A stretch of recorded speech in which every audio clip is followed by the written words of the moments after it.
Hi guys, তো আজকে ready হব রিলস বানানোর জন্য। তো আমি কিরকম ভাবে কি কি করে রেডি হয় তো সেটাই আপনাদের সাথে আজকে আমি শেয়ার করলাম। তো প্রথমে আমি ফেস ওয়াশ করে মুখটাকে ভালো করে মুছে নিচ্ছি।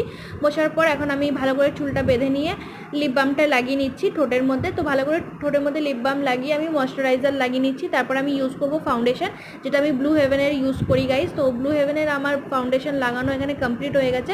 এটাকে ভালো করে ব্লেন্ড করে এবার আমি এটাকে ভালো করে সেট করব হোয়াইট টোন পাউডার দিয়ে।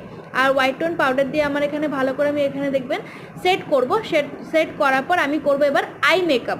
তো যেহেতু আমি আজকে হোয়াইট কালারের একটা গাউন পরতে যাচ্ছি, তো সেটার জন্য আমি এখন এখানে ইউজ করেছি পিঙ্ক কালারের আই শ্যাডো প্লাস আইলাইনার, আর সাথে লাগিয়েছি কাজল। আর এখানে আমি বলছি যে আমার পুরো আই মেকআপ কমপ্লিট হয়ে গেছে।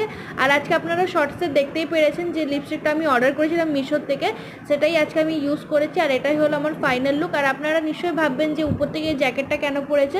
যেহেতু আমি স্লিভলেস ড্রেস পছন্দ করি না, তার জন্য আমি উপর থেকে আনকমফোর্টেবল ফিল করছিলাম বলে আমি এই জ্যাকেটটাকে পরেছি গাইজ। আর লাস্টে একটা ছবি দেওয়া আছে। এটাই হলো আমার ফাইনাল লুক। যদি আপনাদের ভালো লাগে প্লিজ লাইক কমেন্ট শেয়ার।